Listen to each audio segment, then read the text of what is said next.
Vita Fusion Boost Mangosteen Drink Mix. Okay? So ito naman po, hindi pa po ito available. This month, ngayong August po siya magiging available sa main office. Long awaited po siya. Ito po kasi yung papalit sa atin pong fruits and veggies with mangosteen. Naalala niyo po yon? So ito na po yung kapalit niya, no? It's the Vita Fusion Boost Mangosteen Drink Mix. So here, the star is the mangosteen. Bakit ba sobrang crazy ang mga tao about mangosteen? There are a lot of people who are promoting this, no? Mga artista pa yung iba, mga celebrity pa. Kasi ang mangosteen pala ay merong santones. Ang santones na yan is a phytochemical that is a very, very good anti-inflammatory, anti-cancer, nakakabawas ng timbang, nakakatulong sa blood sugar natin, nakakapataas ng ating immune system, nakakatulong rin po sa ating balat, and meron siyang positive impact on the heart, brain, and digestive system. Kaya pala ang dami talaga nagka-testimony sa mismong mangosteen, no? Pero yung maganda po sa ating Vita Fusion, ang laman po nito is mangosteen plus 28 na fruits and vegetables pa. So, isa-isahin po natin ha. Bukod sa mangosteen, meron pa siyang red grape skin extract na antioxidant na, anti-aging pa, rich in vitamin C and K, very good to prevent chronic diseases. Anti-inflammatory din po ito, anti-cancer, nakakatulong po mag-lower ng blood pressure, blood cholesterol, and blood sugar. Nakakatulong din po ito sa ating memory, attention, and mood. And very, very good po siya para sa ating eyes and bones. Ito rin po ay merong bilberry. Bilberry is very rich in vitamin C and K. Antioxidant po ito, anti-inflammatory, improves the vision, heart, brain, and helps lower blood sugar. Meron din po itong black currant.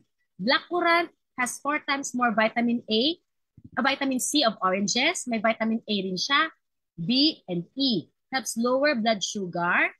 Ito rin po ay antioxidant, anti-inflammatory, good for the eyes, gut, and kidney.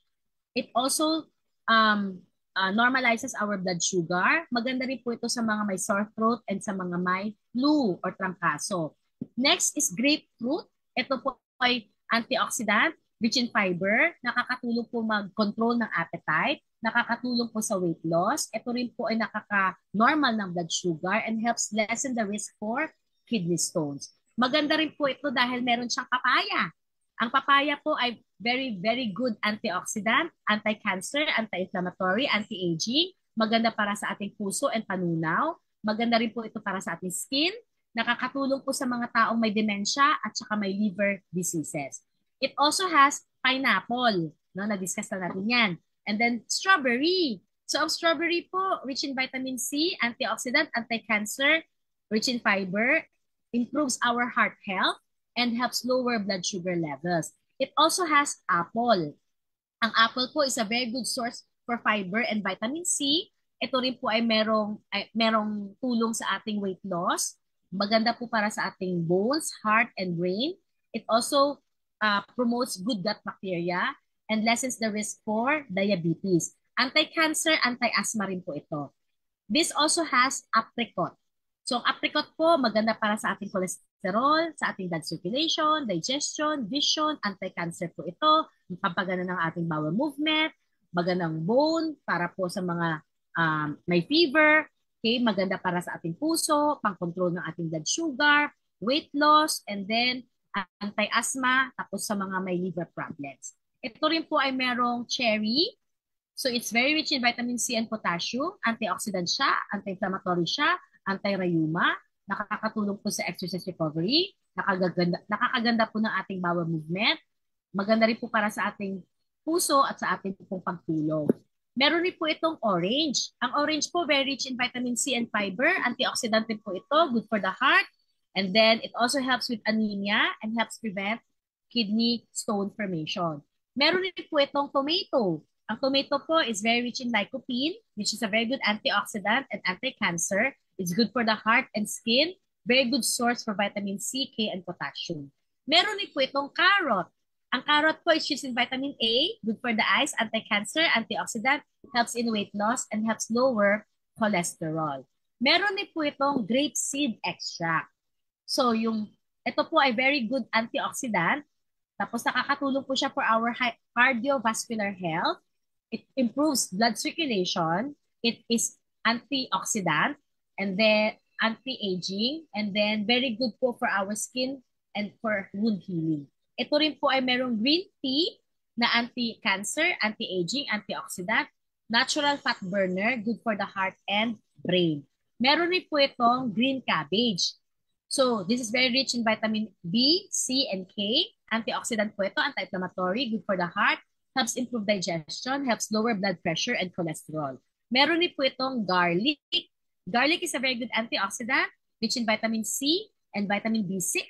Ito po ay maganda para sa mga sipunin, pampaganda rin po ng ating puso at ng ating mga buto, anti-aging, anti-high blood, anti-diabetes, anti-Alzheimer's, anti-Parkinson's, and helps detoxify heavy metals in the body. It also has onion.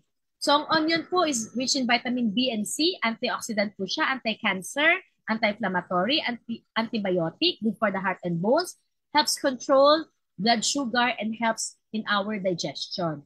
This also has broccoli, very rich in vitamin C and K, antioxidant po siya, anti-inflammatory, anti-cancer, good for the heart, brain, joints, bones, and skin, helps support oral health, anti-aging po siya, nakakatulong ito sa ating blood sugar, and helps support healthy pregnancy. This also has olives, na very rich in vitamin E or oleic acid, which is a very good antioxidant, anti-cancer, good for the heart and bones. This also has cucumber, na very good antioxidant, helps in weight loss, helps lower blood sugar, and helps regulate bowel movement. Meron din po itong asparagus, na very rich in vitamin K. It is a very good antioxidant, helps in digestion, helps support healthy pregnancy, helps lower blood pressure, and helps us lose weight. And then, meron din po itong ground flaxseed na mayaman pala sa omega-3 fatty acid. Mayaman rin sa fiber. It's very good for the heart, anti-cancer siya, pampababa ng blood pressure, tsaka pang-control ng blood sugar, lessens the risk for heart disease and stroke, and helps in weight control. So, mangosteen, tapos yung 23 na to, and then yung 5 power herbs. Kaya 28 po plus mangosteen ang laman ng ating VitaFusion Boost. Power, di ba?